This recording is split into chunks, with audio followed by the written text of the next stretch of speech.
I will enable them.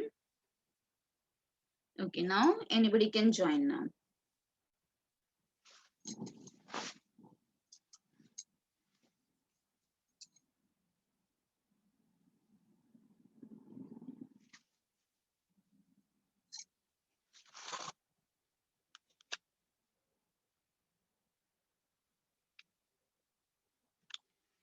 So now let us begin with this particular lesson, that is the respiration and the circulation.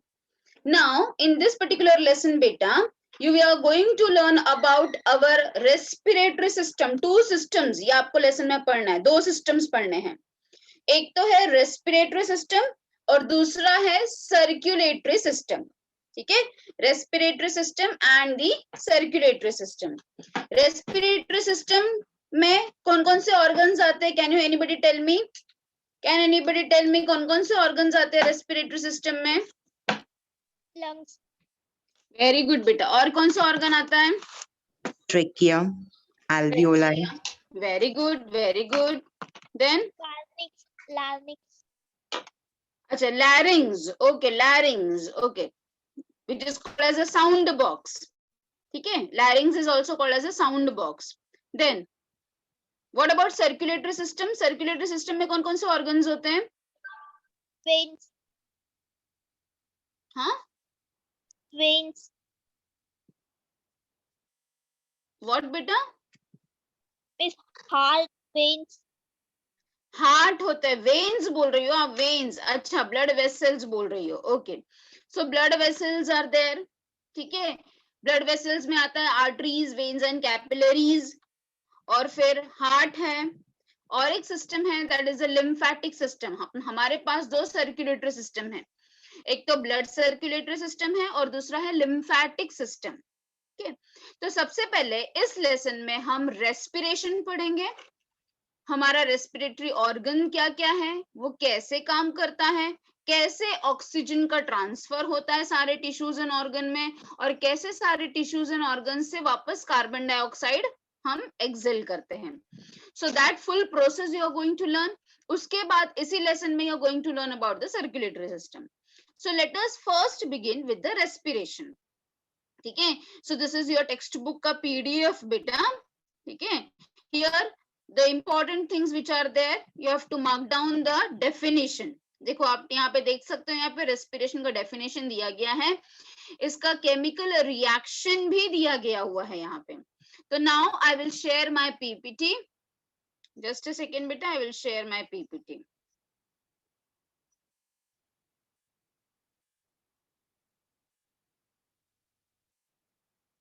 All of you can see my PPT now. yes, Okay. So see over here, a simple diagram for you all to understand. See what does the plant is doing in this particular figure. Plant हमें क्या दे रहा है? Carbon dioxide दे रहा है. दे रहा है कि ले रहा है? ले रहा है, कार्बन डाइऑक्साइड ले रहा है, ऑक्सीजन दे रहा है, उसके साथ साथ हीट एनर्जी प्रोड्यूस हो रही है. प्लांट अपना ग्लूकोज, अपना फूड प्रिपेयर कर रहा है in the form of glucose, and they all require light energy, and that process is called as the photosynthesis. photosynthesis, ठीक है, ये तो प्लांट है. प्लांट क्या होता है? Plants are the autotrophs. Autotrophs का मतलब क्या है? They can prepare their own food. Plants तो अपना फूड खुद से प्रिपेयर कर सकते हैं. बट हम animals, we are heterotrophs. Heterotrophs मतलब we are dependent upon plants for gaining the energy, है ना. फिर प्लांट हो चाहे एनिमल हो, कोई भी कोई दूसरे के ऊपर हम डिपेंड करते हैं for gaining this particular energy. So ये एनर्जी जब हम खाते हैं, तो जैसे हमने एक पोटैटो खा लिया, तो पोटैटो में भर भर के ग्लूकोज है, तो सिर्फ ग्लूकोज से हमें एनर्जी मिलेगी क्या? नहीं, उसके साथ साथ हमें ऑक्सीजन की भी जरूरत है, जो कि हमें प्लांट से मिलता है. ठीक है, so let us see this reaction. With that reaction you can properly understand कि what is important.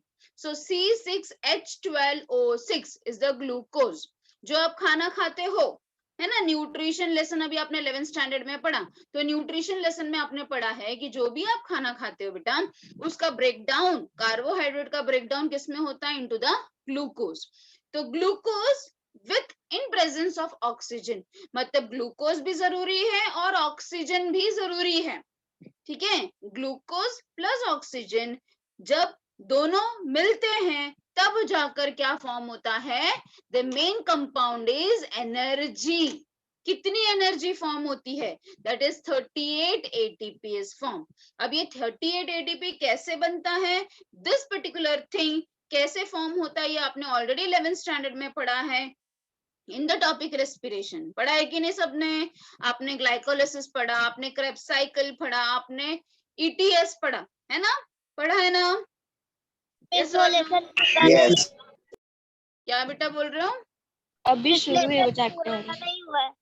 11th standard, 11th standard. नहीं हुआ। फोटोसिंथेसिस और रेस्पिरेशन नहीं हुआ 11th स्टैंडर्ड में, ऐसा हो ही नहीं सकता। अभी शुरू है रेस्पिरेशन। फोटोसिंथेसिस हुआ। अच्छा 11th स्टैंडर्ड का रेस्पिरेशन अभी भी शुरू है। यस। यस। ओके अच्छा अच्छा ठीक है।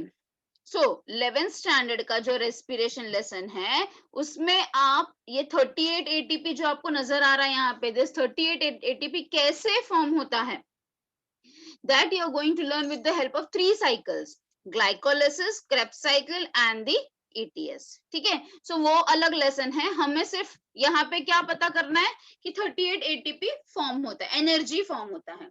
और बायो प्रोडक्ट्स क्या फॉर्म होते हैं, carbon dioxide and water vapour, ठीक है। तो हमने इनहेल किया, आप जब ब्रीदिंग करते हो तो आपने इनहेल किया, आपने ऑक्सीजन इनहेल किया, आपने खाना खाया, आपको ग्लूकोज मिला, तो ऑक्सीजन और ग्लूकोज ये दोनों मिलके हमें 38 ATP प्रोवाइड करते हैं, 38 एनर्जी प्रोवाइड करते हैं। तो energy is the main compound जिससे कि हमारे बॉडी के सारे मेटाबॉलिक प्रोसेस हो पाते हैं। बिना एनर्जी के हम रह सकते हैं क्या, बिना एनर्जी के आप चल भी नहीं पाओगे, बिना एनर्जी के आपके बॉडी में जो ऑर्गन्स है वो काम भी नहीं कर पाएंगे।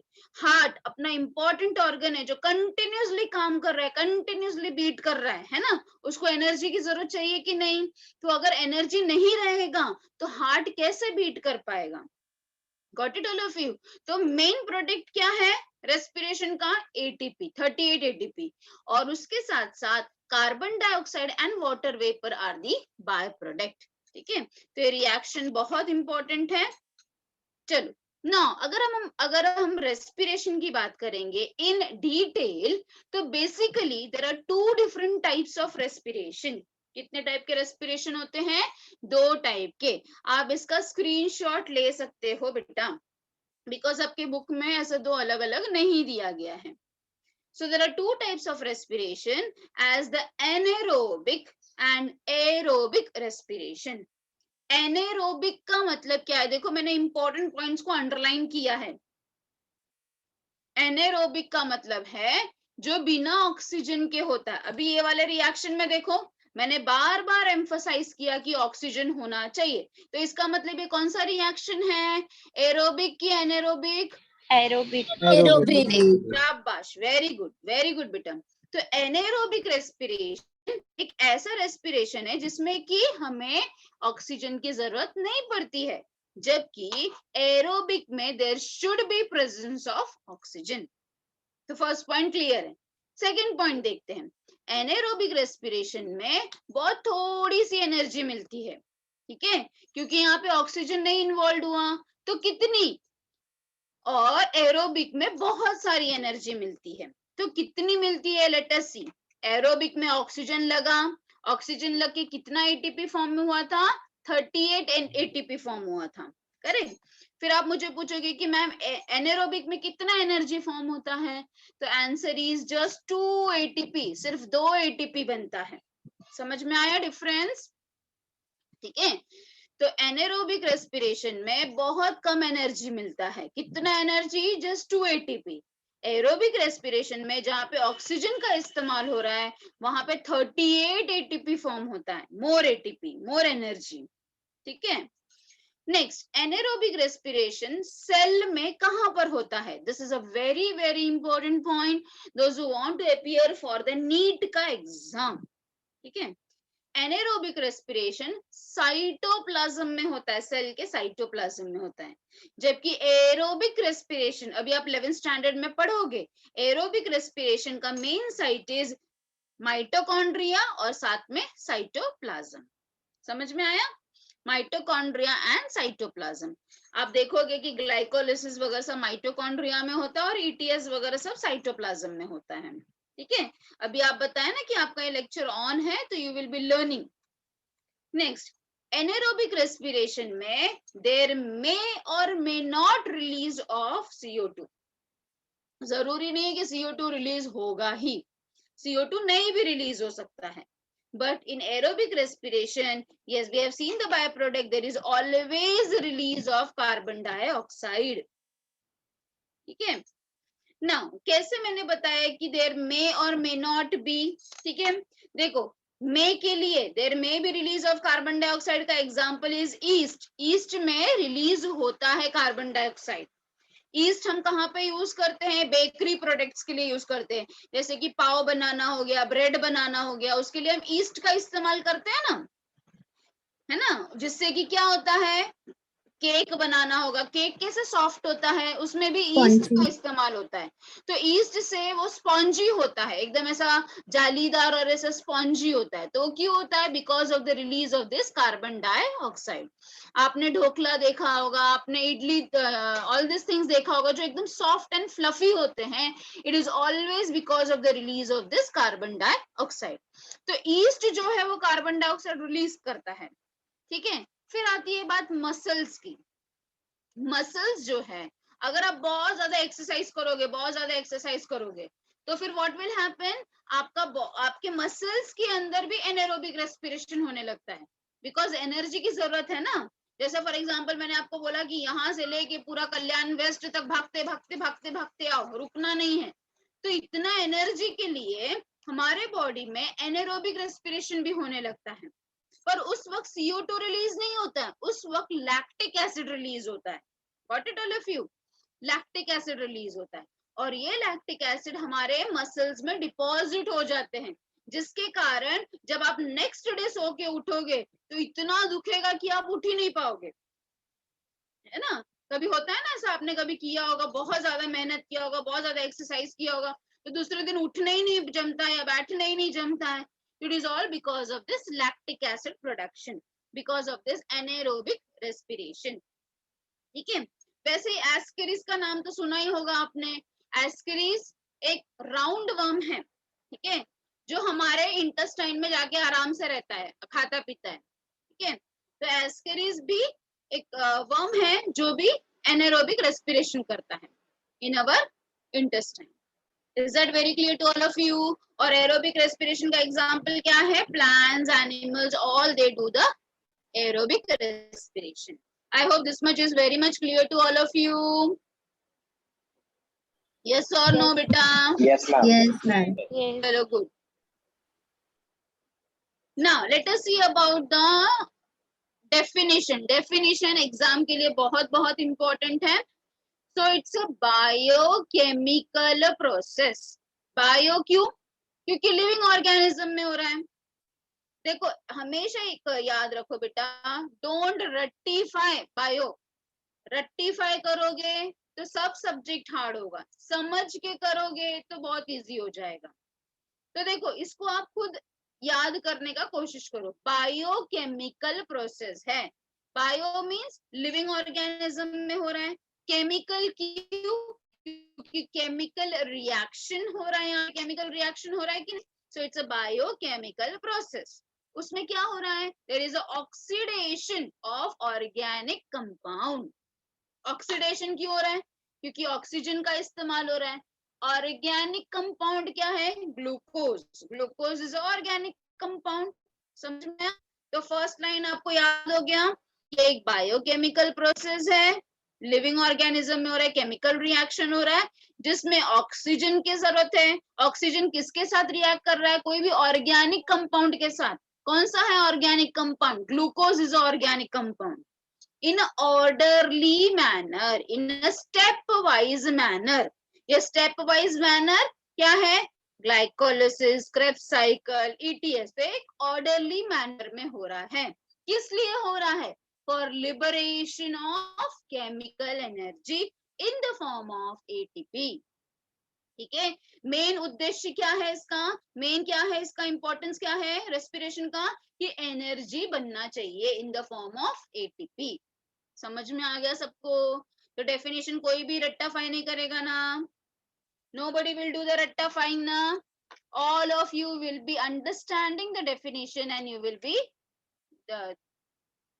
behiting it. Is that very clear to all of you? Yes or no? Shall we move forward? Yes. And this reaction is very important. अच्छा, अब रेस्पिरेशंस के कुछ रूल्स हम जानते हैं कि उसके अंदर क्या क्या चीजें हैं. तो gaseous exchange takes place between the organism and the environment, है ना. गैसियस एक्सचेंज क्या हो गया? O2 मुझे चाहिए, CO2 प्लांट को चाहिए. तो there is a exchange of gas between organism and the environment. Environment में जो भी प्लांट्स वगैरह हैं. The site of gaseous exchange, very important, can be asked for MCQ in the board exam. The site of gaseous exchange is called as the respiratory surface. अभी देखो मैंने oxygen लिया, ये ऑक्सीजन किधर जाएगा? मेरे नाक से होते हुए, मेरे लैरिंग से होते हुए, it will go in my trachea, then in my lungs.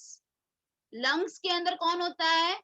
Balloon के जैसा स्ट्रक्चर, जिसको क्या बोलते हैं? एल्वियोलाई. सुना है नाम एल्वियोलाई का? एल्वियोलाई का नाम सुना है क्या बेटा? Yes. हाँ, तो एल्वियोलाई क्या हो गया? रेस्पिरेटरी सरफेस हो गया. मतलब वहीं पे गैस का एक्सचेंज हो पा रहा है. तो जहां पे गैस का एक्सचेंज होता है उसे कहा जाता है रेस्पिरेटरी सरफेस. अलग अलग एनिमल में अलग अलग रेस्पिरेटरी सरफेस होता है.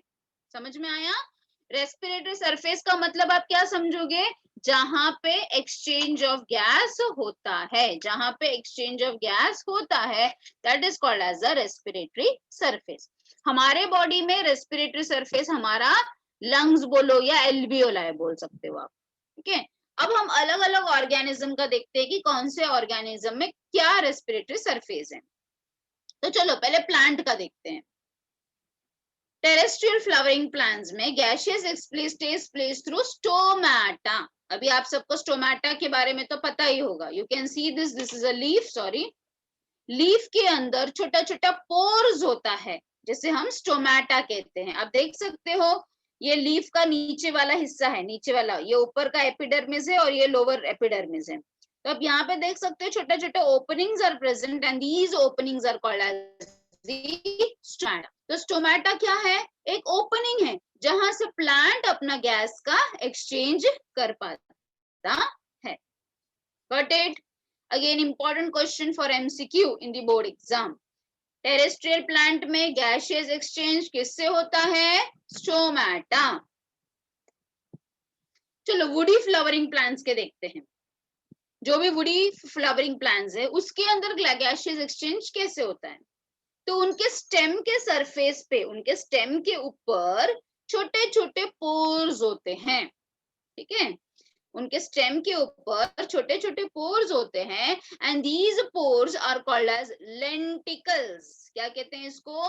Lenticels. As you can see in the figure also, these lenticels help in the exchange of gas. समझा? तो आपने दो चीज पढ़ा. फ्लावरिंग प्लांट में क्या पढ़ा? टेरेस्ट्रियल फ्लावरिंग प्लांट में क्या पढ़ा? स्टोमाटा. वुडी फ्लावरिंग प्लांट में क्या पढ़ा? लेंटिकल्स. लेंटिकल्स कहां पर होते हैं? स्टेम पे होते हैं. स्टोमाटा कहां पर होते हैं? लीफ पे होते हैं. समझ में आया? Yes. चलो नेक्स्ट. कोई भी respiratory organs of respiratory exchange, उसके अंदर ये तीन फीचर्स होने चाहिए. फिर हमारा एल्वियोलाई क्यों ना हो, फिर वो कोई भी रेस्पिरेटरी और सरफेस है उसके अंदर ये तीन फीचर्स होने चाहिए. It should have a large surface area. Surface area काफी बड़ा होना चाहिए. ताकि मैक्सिमम एक्सचेंज हो पाए। ठीक है, सरफेस एरिया बड़ा होगा तभी तो ज्यादा से ज्यादा गैस अंदर और बाहर आ जा पाएगा। It should be thin, yes, gas को अंदर जाना है, तो गैस को अंदर जाना है तो it should be thin and highly vascular. Vascular in case of the animals. Vascular का मतलब क्या होता है बेटा? वैस्कुलर का मतलब होता है रिच इन ब्लड सप्लाई। क्या होता है? Rich in blood supply. जो जो इंपॉर्टेंट आपको लगता है प्लीज नोट डाउन। अभी मैं बीच में से किसी को भी बुला के क्वेश्चंस पूछ सकती हूँ, तो I want all of you to be very very alert. और जो मुझे आंसर नहीं देगा मैं यहीं से उसको रिमूव भी कर दूंगी। Next important point, it should be moist. Moist मतलब ऐसा एकदम ड्राई नहीं रहना चाहिए, वो मॉइस्ट रहना चाहिए, थोड़ा उसमें नमी रहनी चाहिए, जिससे कि गैसियस एक्सचेंज आसानी से हो सके। Again, I am repeating, there should be the respiratory exchange organ या फिर organ of respiratory exchange should have 3 main features. उसका एरिया बड़ा होना चाहिए जिससे कि ज्यादा से ज्यादा गैस का एक्सचेंज हो पाए। वो पतला होना चाहिए क्योंकि गैस का एक्सचेंज हो रहा है। एनिमल के केस में it should be rich in blood vessels and it should be moist. Got it all of you? Yes. Yes, ma'am. Yes. चलो, प्रतीक सावंत है क्या? प्रतीक सावंत, प्रतीक बाबा, Pratik Sawant, I am calling. Yes, miss. Yes बच्चा, tell me, terrestrial flowering plant में किससे होता है gaseous exchange? Terrestrial leaf, byleaf, leaf में कौन है? stomata, शाबाश, वेरी गुड बेटा, very good. Akshay Shinde, Yes, ma'am. बेटा वुडी फ्लावरिंग प्लांट्स में कैसे एक्सचेंज ऑफ गैस होता है? कहाँ से होता है? ऑर्गन क्या है? Lenticels. लेंटिकल्स, वेरी गुड बेटा। लेंटिकल्स कहाँ पर होते हैं? On the bark or stem. शाबाश, वेरी गुड बेटा, very good. I am happy that all are very much attentive. ऐसे में बीच बीच में से किसी को भी पूछ सकती हूँ, तो all you should be very attentive. चलो, अब ये बहुत बहुत बहुत इंपॉर्टेंट है, आपको चाहिए तो आप इसका भी एक स्क्रीनशॉट ले सकते हो बेटा। See wherever you feel like taking a screenshot, you are most welcome to take it. Respiratory organs in the animals. अभी देखो ये टॉपिक जब आप समझोगे तो you have to understand the evolution. In 11th standard you have learn kingdom animalia, है ना? Kingdom animalia में आपने स्टेप वाइज इवोल्यूशन समझा है और पढ़ा है। कैसे पढ़ा है? देखो, आपने किंगडम एनिमेलिया 10th में भी पढ़ा, बोर्ड एग्जाम के लिए भी पढ़ा, फिर आपको 11th में भी डाल दिया। तो क्यों इतना डाला है? क्यों इसका इतना इंपॉर्टेंस है? Because you should understand the step wise evolution. कैसे स्टेप वाइज इवोल्यूशन हुआ है? जैसे फॉर एग्जाम्पल एक मोबाइल के बारे में मैंने आपको बोल दिया, तो आपको उसमें इंटरेस्ट आएगा कि पहले जमाने का टेलीफोन कैसा रहता था, हम नंबर डायल करते थे। फिर फोन में और इवोल्यूशन हुआ, है ना? फिर एक हम मोबाइल लेकर आए, वो मोबाइल से सिर्फ कॉल ऑन एंड ऑफ होता था। फिर और इवोल्यूशन हुआ, उसमें इतने सारे फीचर्स आ गए।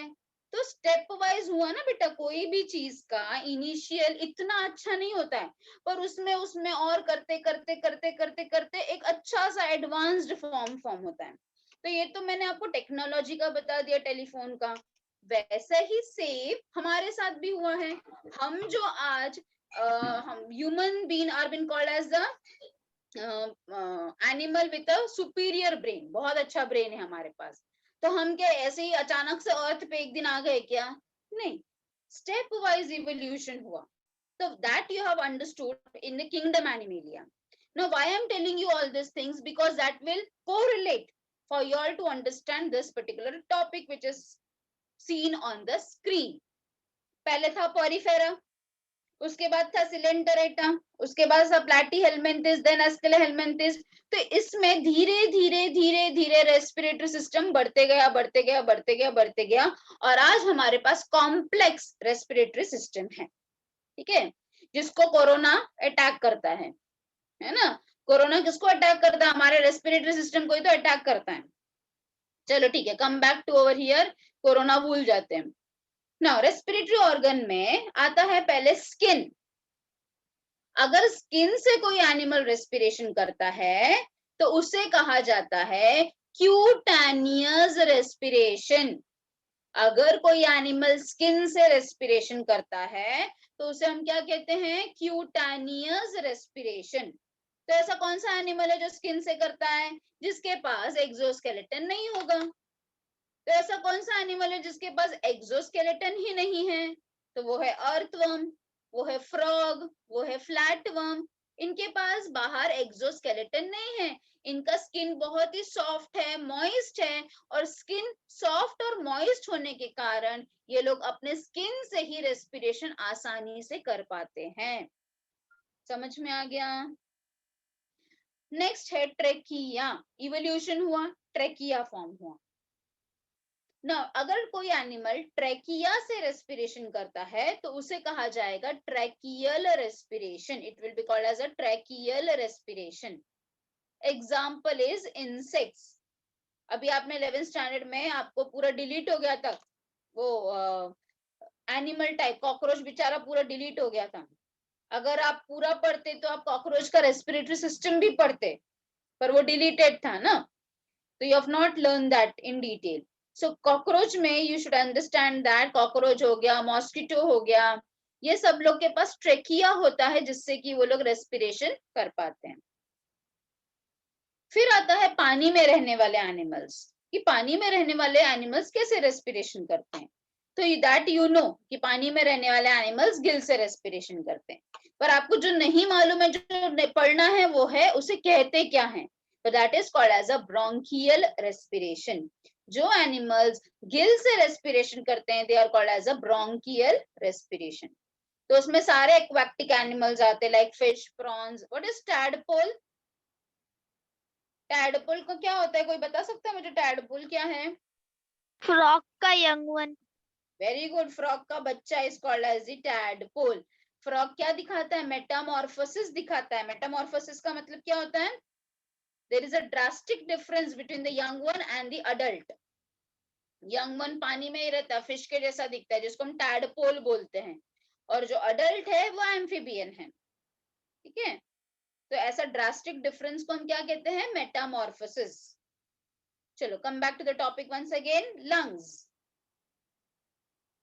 हम लोग लंग्स से रेस्पिरेशन करते हैं, तो लंग्स वाले रेस्पिरेशन को क्या बोला जाता है? Pulmonary.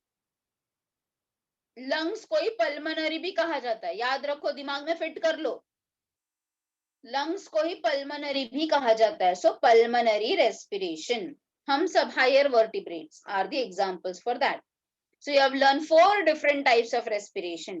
Cutaneous by skin, tracheal by trachea, bronchial by gills and pulmonary by lungs. ठीक है, कुछ और भी रेस्पिरेटरी ऑर्गन्स होते हैं, जैसे कि बुक लंग्स होता है। बुक लंग्स मतलब लंग्स है बट उसमें बहुत सारे बाइफर्केशंस है, जैसे बुक के जैसा दिखता है, इसलिए book lungs. Examples are scorpion, spiders. Book gills, gills जो है बुक के जैसा है, उसमें बहुत सारे पार्टीशन है। Example limulus, limulus is a type of an arthropod. Pulmonary sac, lungs नहीं है, सैक है, पाउच है। Example mollusca. ठीक है, तो देखो आप यहाँ पे देख सकते हो और बताओगे। अभी आप मुझे बताओगे फ्लैटवर्म कौन सा रेस्पिरेशन होगा? Wait, I will ask you.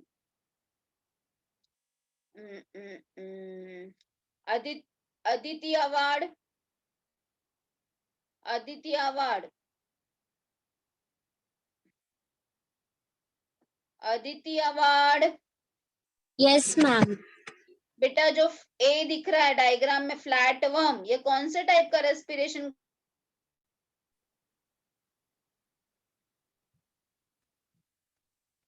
Flatworm कौन से टाइप का रेस्पिरेशन करता है? जल्दी जल्दी बताओ। Cutaneous cutaneous. Respiration. Very good बेटा, क्यूटेनियस रेस्पिरेशन। स्किन से करता है। नेक्स्ट अनुज दुबे, अनुज दुबे Yes, ma'am. बेटा सेकंड वाला डायग्राम में फिश, फिश किससे रेस्पिरेशन करता है? Ma'am, bronchial respiration. शाबाश, very good, bronchial respiration that is by gills, शाबाश। पूनम सरोज, पूनम सरोज, पूनम सरोज बेटा आप हो पूनम कि सो गई? पूनम मैडम उठो, सुबह हो गई। चलो ठीक है। पीयूष सिंह, पीयूष सिंह, पीयूष। हेलो। हाँ बेटा मैं हूँ। Yes ma'am. अरे वाह, सो के उठे हो मुझे तो लग रहा है। नो। सुन रहे थे lecture? Yes.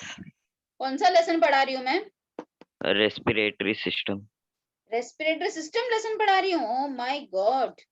No miss, respiration and circulation. हाँ शाबाश, वेरी गुड। चलो देखो सी वाला डायग्राम दिख रहा है बेटा, यहाँ पे एक कीड़ा है, वो कीड़ा कौन सा रेस्पिरेशन करता है?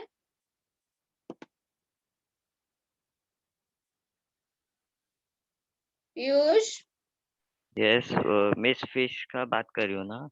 फिश हो गया बेटा, इसलिए तो मैं आपको गुड मॉर्निंग कभी से बोल रही हूँ। थर्ड वाला बताओ ना, सी वाला कीड़ा दिख रहा है आपको? इंसेक्ट दिख रहा है क्या पीयूष?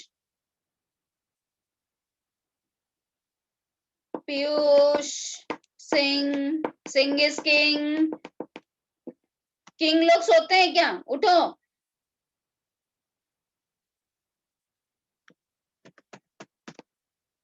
भागी क्या लगता है? निकाल दूं मैं पीयूष को? चलो प्रथमेश केदार, प्रथमेश केदार, प्रथमेश।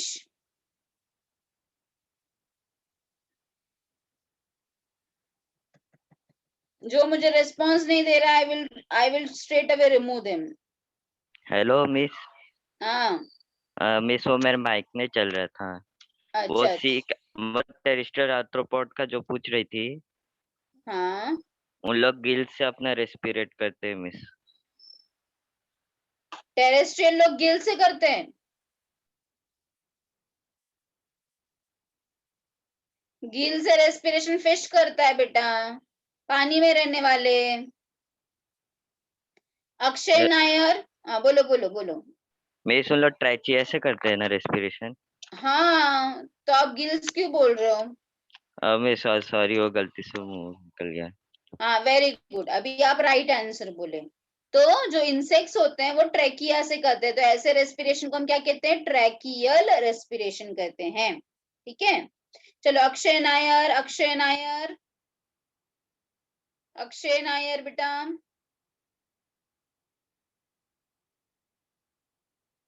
अक्षय नायर, निकिता सांगले Yes, miss. बेटा। फोर्थ डी वाला बताओ, मैमल्स किससे, कौन से टाइप का रेस्पिरेशन है ये? Pulmonary respiration. Very good, pulmonary respiration done by lungs, और लंग्स के अंदर ये balloon like structures called as a alveoli. ठीक है, शाबाश, वेरी गुड। तो सबको सब इतना समझ में आ गया है। देखो ये डायग्राम में आपको बुक लंग्स दिखाने के लिए ये क्यों, देखो यहाँ पे मैंने सर्कल किया है, देखो बुक लंग्स कैसा दिखता है। ठीक है, तो उसमें बहुत सारे ऐसे पार्टीशन है ना, लाइक बुक, इसके लिए इसको बुक लंग्स कहा जाता है। देखो अब again there are different types of gills. Gills भी दो टाइप के होते हैं, कुछ गिल्स बॉडी के बाहर होते हैं और कुछ गिल्स बॉडी के अंदर होते हैं। जैसे कि अगर आप टैडपोल की बात करोगे, फर्स्ट वाला फोटो किसका? टैडपोल का। तो टैडपोल के पास जो गिल्स होता है वो बॉडी के बाहर होता है, आप देख सकते हो यहाँ पे है। जबकि ये सब इंसेक्ट्स जैसे लॉबस्टर्स वगैरह हो गया, तो इनके अंदर गिल्स बॉडी के अंदर है, तो internal gills. Lungs and trachea तो आपको पता ही है। Now this is the thing which has been given in your textbook. तो अब आपको ये पढ़ना है और आपको आपके नोटबुक में नोट डाउन करना है, ठीक है। I will tell you at the last कि आपको कौन कौन सा चीज नोट डाउन करना है आपके नोटबुक में. You have to maintain a notebook. For my lecture I always request the childrens to make a notebook, ठीक है. और नोटबुक में आपको क्या क्या चीजें लिखनी है 5 minutes before I will tell you. चलो ये डिस्कस करते हैं आपके टेक्स्ट बुक का points. So examples like protist, sponges and coelenterates. Aquatic habitat है, वो लोग पानी में रहते हैं और उनका रेस्पिरेटरी सरफेस क्या होता है, उनका सेल मेम्ब्रेन, जिसको हम प्लाज्मा मेम्ब्रेन भी कहते हैं. फिर आते हैं इवोल्यूशन में नेक्स्ट, फ्लैटवर्म, एनालिड्स. ये लोग कुछ एक्वाटिक है, कोई सेमी एक्वाटिक है, जैसे कि अर्थवर्म सेमी एक्वाटिक है, तो वो लोग या तो अपने सेल मेम्ब्रेन से करेंगे या तो अपने जनरल बॉडी से करते हैं या फिर स्किन से. इंसेक्ट्स जो कि टेरेस्ट्रियल है, ट्रेकिया से कर सकते हैं. और ट्रेकिया में जाने के लिए एक छोटा सा होल होता है बॉडी में जिसको स्पाइरिकल्स कहा जाता है, ठीक है. ट्रेकिया में गैस जाएगा कैसे, एक छोटा होल होता है बॉडी पे जिसको स्पाइरिकल्स कहा जाता है. फिर स्पाइडर्स और स्कॉर्पियंस में अभी मैंने आपको बताया बुक लंग्स कैसा दिखता है. लिम्यूलस बुक गिल से करता है. अभी मैंने आपको बताया एक्सटर्नल गिल्स क्या होता है, वो मैंने अभी आपको दिखाया है कि एक्सटर्नल गिल्स क्या होता है, इसीलिए मैंने आपको फोटो दिखाई है एक्सटर्नल गिल्स का. देखो ये वाला, हाँ, क्योंकि आपके टेक्स्ट बुक में एग्जाम्पल दिया है इसलिए. और इंटरनल गिल्स देखो ऐसा होता है, तो देखो यहाँ पे एग्जाम्पल दिया है. फिश में इंटरनल गिल्स होते हैं, बर्ड्स वगैरह में लंग्स होता है और टर्टल्स वगैरह में अंडर वाटर जो रहते हैं उनके पास क्लोएका होता है. What is cloaca? क्लोएका ऐसा ओपनिंग होता है जिससे एक्सक्रीटरी प्रोडक्ट भी निकलता है, जिससे डाइजेस्टिव वेस्ट भी निकलता है और उसी से कॉप्युलेशन भी होता है. तो एक ही ओपनिंग होता है फॉर एवरीथिंग, तो उसको कहा जाता है cloaca. Is that very clear to all of you? तो प्लीज नोट डाउन करो आपको आपके आज के लिए आपको आपके बुक में क्या क्या लिखना है. तो आपको ये डिस्टिंग्विश्ड लिखना है, मैं लास्ट में वापस नहीं बताऊंगी. I will check in the next class. हाँ, लेक्चर अभी बाकी है बट मैं सिर्फ आपको बता के दे रही हूँ, आप लोग नोट डाउन करो. First you will start the lesson, put today's date, write down the definition. तो आपको जो स्क्रीन पे दिख रहा है डेफिनेशन लिखना है, रिएक्शन लिखना है.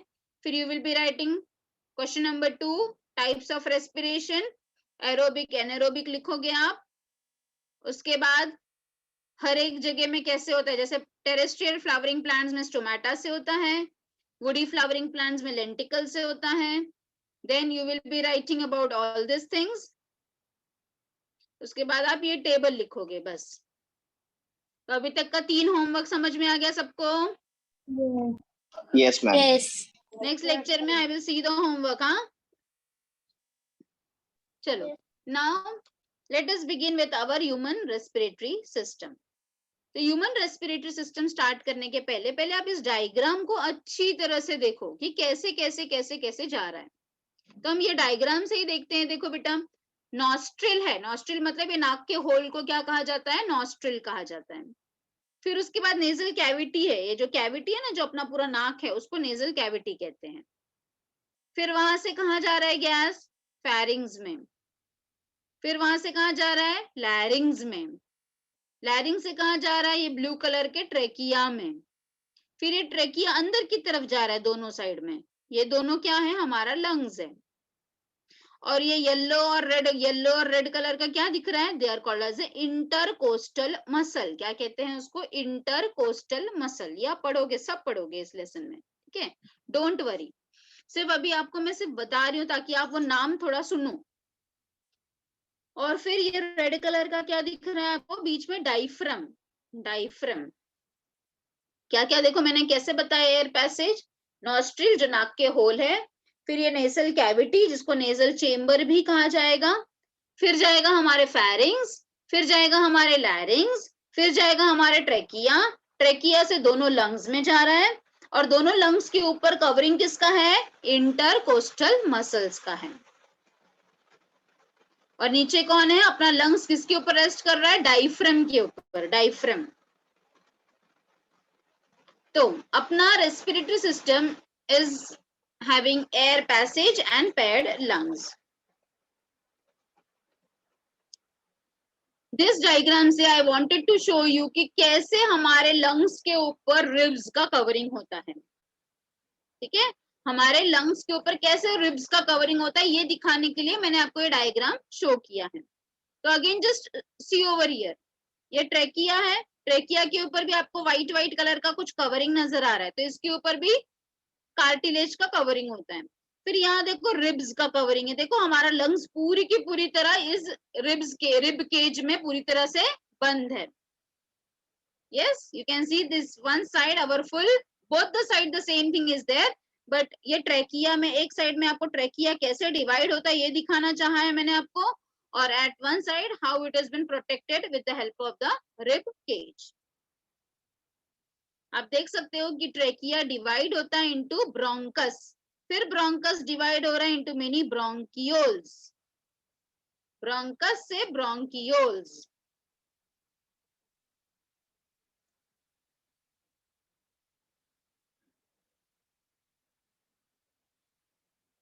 Now, this is also very important. Please take a screenshot of the same.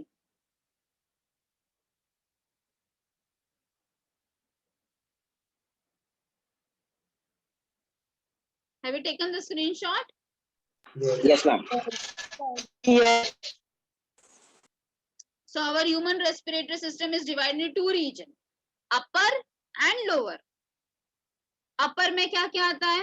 External layers, external layers मतलब ये नाक के 2 होल, उसके बाद नेजल कैविटी जिसमें आप अपना उंगली डाल के नंबर डायल करते हो, तो वो जो गुफा है ना उसको कहते हैं नेजल कैविटी या नेजल चेम्बर। फिर आता है इंटरनल लेयर्स, अंदर भी एक होल होता है।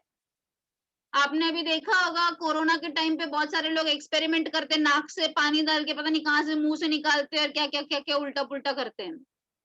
तो इन अंदर भी होल होगा तभी तो बाहर आता है ना पानी।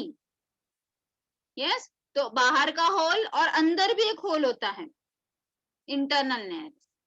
फिर आता है ऊपर की तरफ फेरिंग्स, तो ये क्या हो गए अपर पार्ट। अब लोअर पार्ट में क्या आया? लैरिंग्स, जिसको हम वॉइस बॉक्स बोलते हैं। ट्रेकिया, सुबह से मैं अपने लैरिंग्स का कितना इस्तेमाल कर रही हूँ और कितने सारे बच्चे लोग सो रहे हैं आराम से, है ना? चलो ठीक है, then trachea, bronchi, bronchioles, bronchio के छोटे छोटे छोटे छोटे branching called as bronchioles, and lungs. समझा? अपर में क्या क्या है? External layer, chamber, internal layer, pharynx. Lower में क्या आता है? Larynx, trachea, bronchi, bronchioles, lung, और आप एल्वियोलाई भी बोल सकते हो। अब लंग्स के अंदर ही सब आ जाते हैं, ठीक है? तो आपको सारी चीजें डिटेल में समझनी है और पढ़नी है। तो चलो आज हम लोग इतना पढ़ते हैं। एक्सटर्नल लेयर, ये एक ओपनिंग है जिससे कि एयर अंदर और बाहर आता जाता है। So it is an opening of nose through which to and fro of air take place. Oxygen अंदर जा रहा है, CO2 बाहर आ रहा है, तो होल चाहिए ना, तो वो होल क्या है? External layer. अब आता है इंटरनल लेयर, अंदर वाला होल। अंदर वाला होल किधर ओपन होगा? इनटू आवर फेरिंग्स, फेरिंग्स में ओपन होगा, ठीक है? फिर आता है अपना ये नेजल कैविटी या नेजल चेम्बर। तो नेजल कैविटी क्या है? ये दोनों होल के बीच का जो space, external layer, internal layer, इन दोनों के बीच में जो स्पेस है उसे हम कहेंगे नेजल कैविटी और नेजल चेम्बर। अभी आप देख सकते हो कि अपने पास 2 होल है, पर दोनों होल कैसे है? क्योंकि बीच में एक पार्टीशन है ना? तो partition is because of this mesethmoid cartilage, very very important, can be asked for MCQ in the board exam, ठीक है? So अपना right and left nasal chamber is separated by a cartilage, cartilage है मतलब soft bone है, called as the mesenteroid cartilage. See I have highlighted with red color. Done? समझ में आ गया? बहुत ही सिंपल सा है।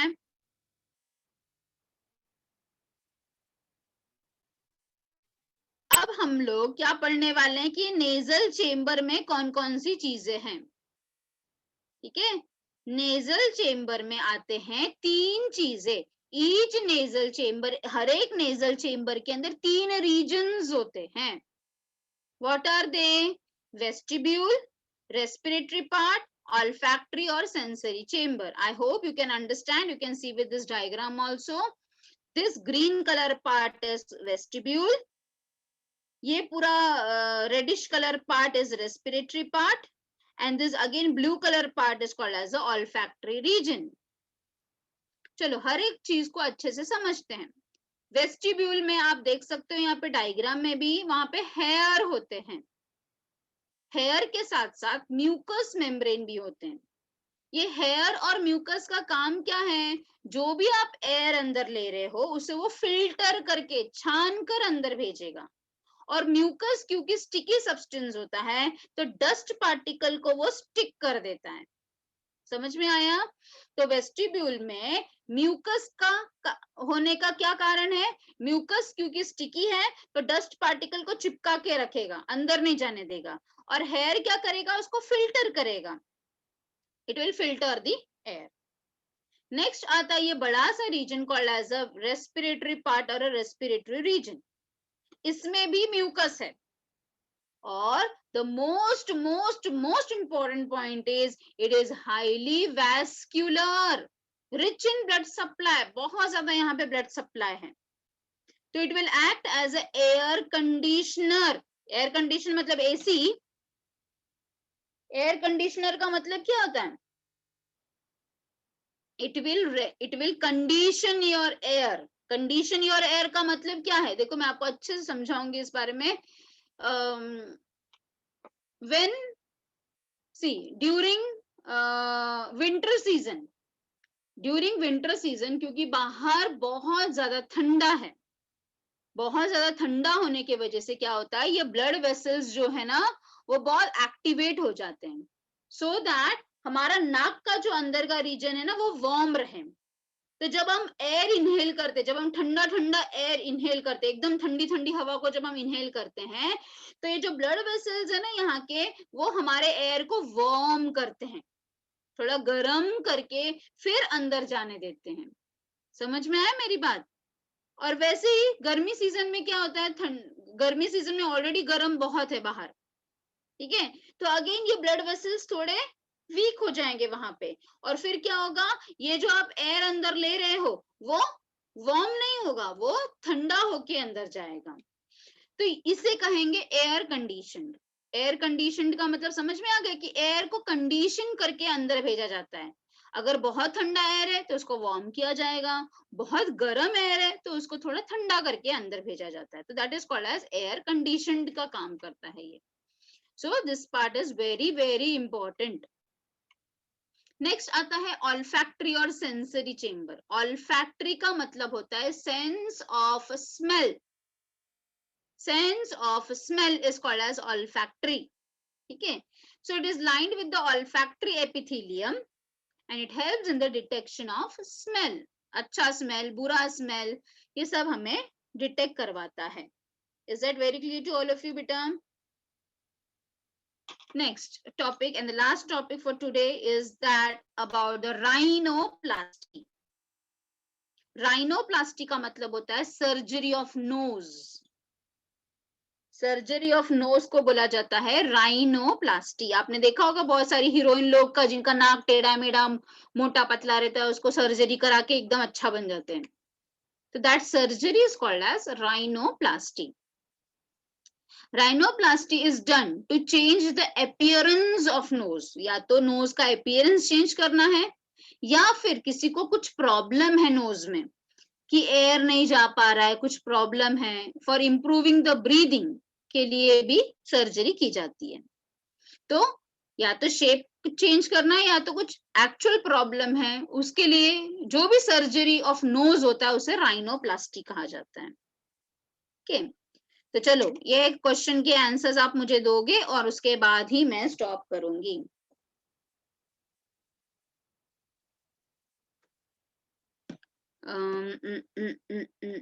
आई होप सबको समझ में आ गया है। एक बार मैं वापस पीपीटी पीछे दिखा दूं और फिर मैं पूछूं क्या? Yes. अच्छा, एक बार आप सब देख लो, पूरा पीपीटी देख लो। ये रिएक्शन है, glucose plus oxygen gives 38 ATP, by products are carbon dioxide and water vapour. Then anaerobic without presence of oxygen, aerobic in presence of oxygen. Then we have seen the definition, we have seen the reaction, we have seen what is respiratory surface. In terrestrial flowering plant, in the leaves in the form of stomata, in woody flowering plants, in the stem or the bark in the form of lenticels. Any respiratory organ should have three features. Area should be large, it should be thin, it should be rich in blood vessels, and it should be moist. So we have seen 4 different types of respiration: cutaneous, tracheal, bronchial, pulmonary.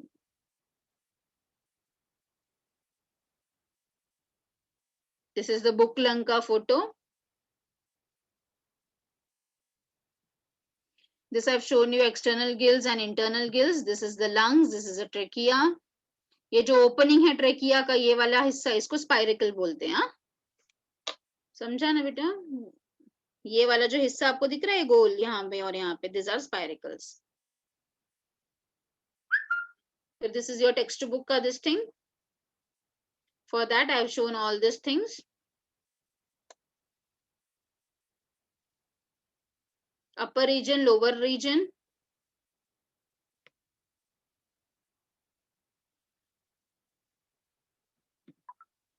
External layers जिससे हम to and fro करते हैं. Internal layers जो pharynx में open होता है. Nasal cavity, nasal cavity कौन सा स्पेस है? जो एक्सटर्नल लेयर और इंटरनल लेयर के बीच में है.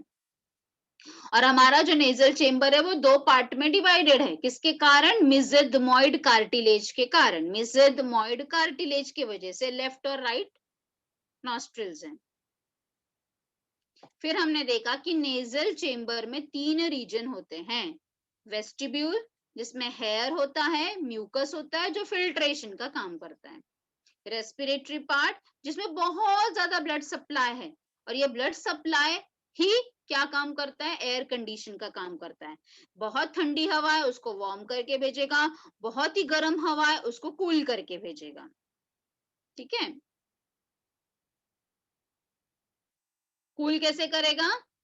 एकदम गर्म हवा, अगर समझो आप ऐसे जगह चले गए जहां पे इतनी गर्म हवा आ रही है, तो ये ब्लड वेसल्स क्या करेंगे?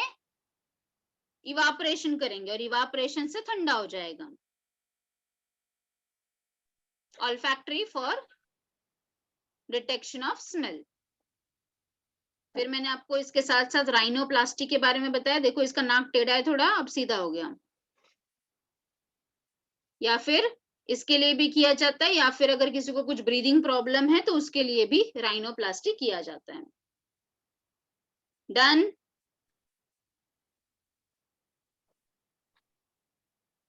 सबको समझ में आ गया जितना आज मैंने पढ़ाया? हाँ या ना? Yes. Yes. Yes, ma'am. Yes. Yes, ma'am. चलो अभी मुझे सब लोग कोई ना कोई तो भी आंसर देंगे. मैं भी क्वेश्चन वाला पेज ओपन करती हूँ. ये क्वेश्चन के आंसर्स मुझे बताओ. Mayur Chaudhary, Mayur can you unmute बेटा? मयूर, आई थिंक उसका माइक ही नहीं है. दर्शना. Yes, miss. यस बेटा, tell me the first question का आंसर. Miss, वो ऐसे सरफेस है जहाँ पे gases exchange